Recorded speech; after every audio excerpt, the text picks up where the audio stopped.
So I've seen Captain America Brave New World, and I'm going to be completely honest, I don't know what the critics were thinking. Look, I'm going to get into it. In no way is this movie perfect, but I strongly disagree with what a lot of the critic reviews are saying. This is going to be a spoiler-filled review, so if you haven't seen the movie, come back to this review after you've seen it, because we're going to talk about everything that goes on, the cameos, the plot points, the ending, and things like that. It's such an interesting movie, in my opinion, with a lot of aspects to it that we can discuss. So before we get started, we're on the road to 3,000 subs, and I would love to have you here, so if you're new to the channel, hit that subscribe button. Also, leave your comments down below with your thoughts because I will most likely respond to it. Now let's talk spoilers for Captain America Brave New World. I'm Spider-Man.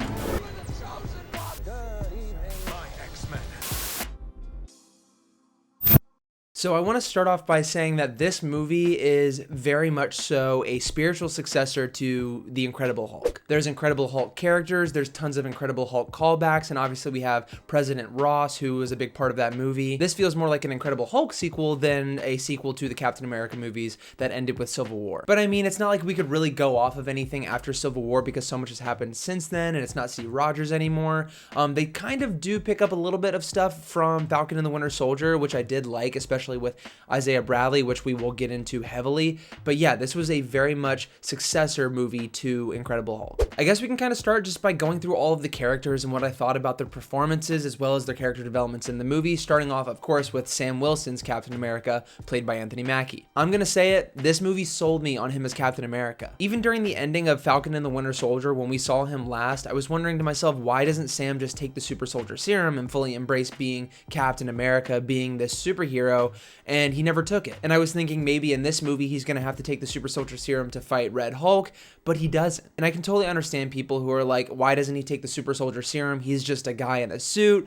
But I think that's kind of the point. They even bring it up in the movie with some of the messaging that Sam is trying to be a hero of the people because he's one of the people. There are amazing moments with Sam Wilson in this movie and really just iconic moments that cement him as the current Captain America. His rallying of the troops, his consoling to his friends and his colleagues, all of that stuff that we saw Steve Rogers do and we saw Sam do during the counseling sessions in Winter Soldier and Falcon and the Winter Soldier, they all come together here, and Sam is Captain America, and I'm 100% sold. Also returning from Falcon and the Winter Soldier is Joaquin Torres' Falcon. And this dude is like the perfect sidekick. I feel like we haven't had a superhero sidekick in a long time. Every hero, kind of tries to be their own. Of course, we have Wong, but he's kind of Sorcerer Supreme now. But Falcon here, Joaquin Torres, is a amazing sidekick. He gets the funny quips, he gets some serious moments. When he's in danger, Sam comes to the rescue, and he has some really heartfelt moments with him, especially at the end of the movie. I guess kind of jumping ahead, at the end of the movie, Joaquin is laying in a hospital bed and Sam is coming to his aid, and Joaquin is telling Sam how impactful he's been on his life and how he wanted to be a superhero growing up, and now he wants to be the next Captain America, kind of. Not literally, but he's looking up to Sam as the big hero who, again, doesn't have any powers. I really think he did a great job. I would have maybe liked a little bit more of him in the movie, less funny stuff, but again, that's his sidekick kind of character, so I'm not mad at it and I enjoyed it. Next, let's talk about Thaddeus Ross. He's played by Harrison Ford in this movie, and I really did enjoy his performance. He plays the character just like William Hurt did in terms of the serious military attitude, but we also see this softer side of him that we hadn't seen since 2008's Incredible Hulk. Betty is brought back into the picture, not physically until the very end of the movie, but she's mentioned many different times as well as the events of Incredible Hulk,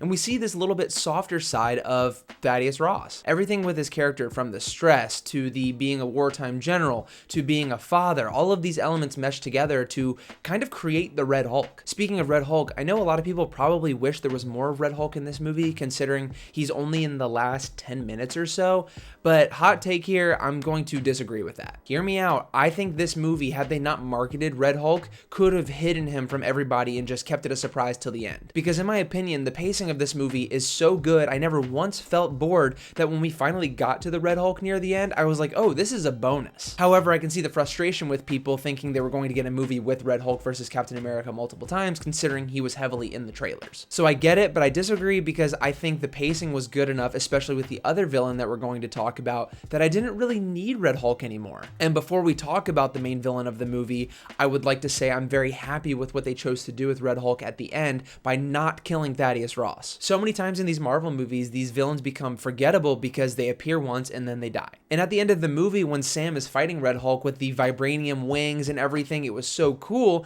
and I was worried for a second because Hulk was taking a ton of damage and I thought he might actually die. But he didn't, and Sam uses his powers of being compassionate and bringing people down on a mental level that really saves the day and stops him from being Red Hulk. Another bonus because he's again using his superpowers as a human, not physical superpowers. I personally think it really worked. And I know it sounds like I'm saying this is one of the best movies I've seen. It's definitely not, and we're going to get into the negative stuff, but there is a lot of good to look at. Going with the good, I have to say the leader, Tim Blake Nelson, plays Samuel Stearns fantastically. Again, another character that is returning from Incredible Hulk, but here the leader has been fully formed with his massive brain and is the full villain of the film. He's really creepy. You don't see him often in the first half of the film, but when you do, it's just those glowing green eyes with the disformed brain. And him being this super smart guy, but also being just really creepy and unsettling really worked, at least in my opinion. As far as the design for the leader goes, I know some people wanted to see his head bigger,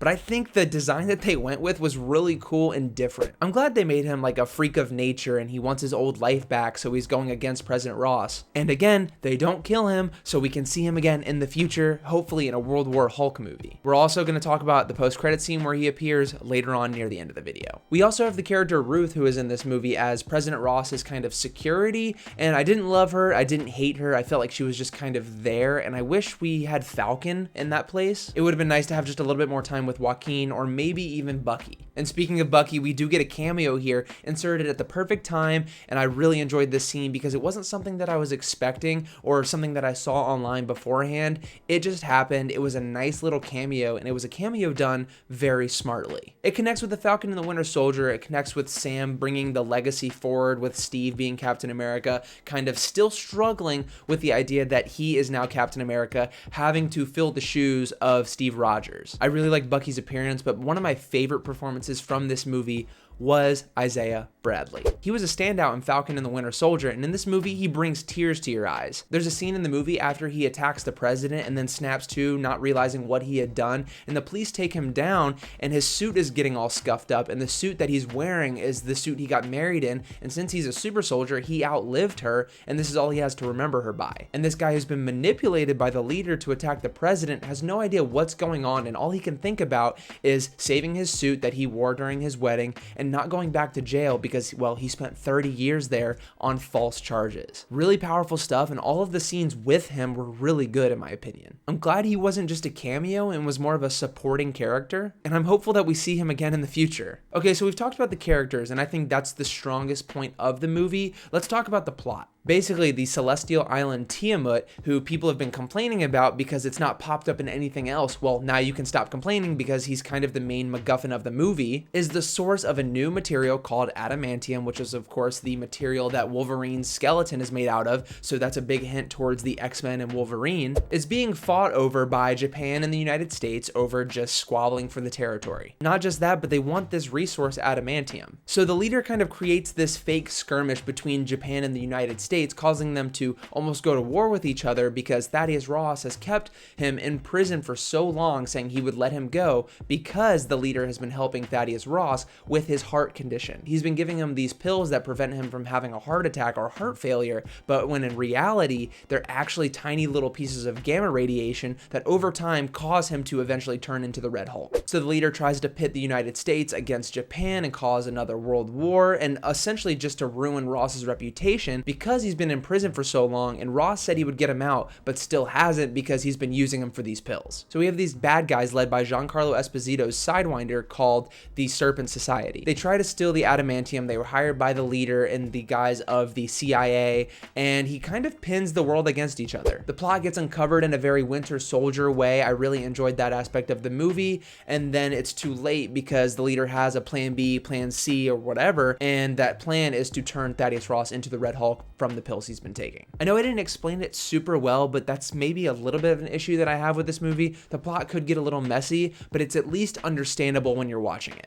Going back to what I just said about it being Winter Soldier-esque, it's very espionage political thriller. Personally, the weakest part for me was the Serpent Society and Sidewinder played by Giancarlo Esposito. Not his acting or his performance, just the fact that he should definitely be playing a more prominent character in the MCU, in my opinion. Another thing that people are saying is that there were tons of scenes cut from this movie, and with all the reshoots and stuff, I can totally see that happening, and maybe there was some more stuff with the Serpent Society, but we'll never know. Because in this movie, they're just essentially used to cause fights between Japan and the United States. The plot is very simple, but I don't think that's a bad thing. Guys, we're in the multiverse saga right now. Things are very confusing. How things are going to tie together in the next couple Avengers movies is very hard to kind of figure out.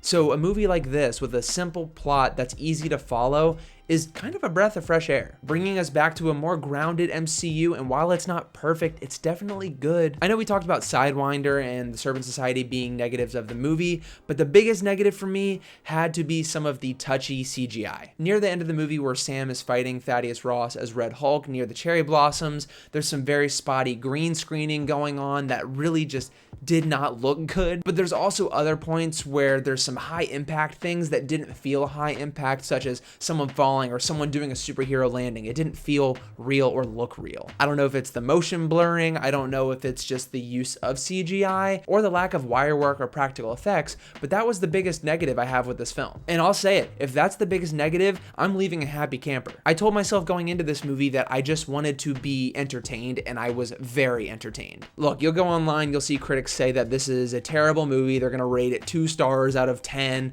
and I just strongly disagree. People on the internet more often than not complain rather than praise. And I only say this because as I was leaving the theater, most people around me, including my wife who loves Marvel but isn't into Marvel like I am, said that was a great movie. And she is someone who still greatly misses Steve Rogers as Captain America. Like me, she said that this movie sold her as Sam Wilson as Captain America, and there were various points in the movie where Sam would do something very heroic or say something super heroic, and I would just see her go, yep. Just that sense of, yeah, it's working. I'm really enjoying this. I guess we could talk about the post-credit scene real quick. Kind of pointless. This is what happens. Sam Wilson goes back to the raft, sees the leader in his jail cell, and just talks to him for a second. And the leader, because he's such a genius, says, you know, I've seen all of the probabilities. This is not the only Earth. When the time comes where other Earths come here and other people come here, do you have the strength to fight? Then it cuts to black. Obviously, this is a little bit of a tease for Doomsday, because one of the main objectives of Sam after this movie is to rebuild the Avengers,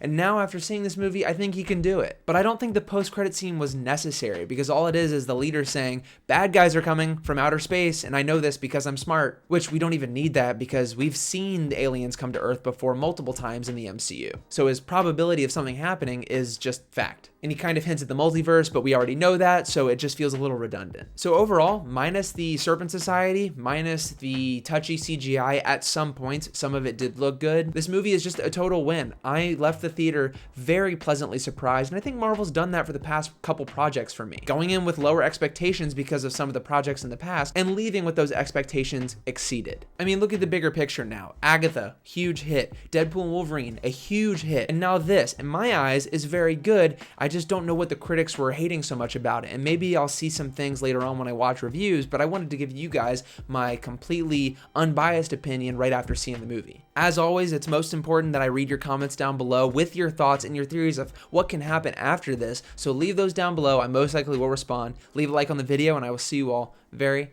very soon.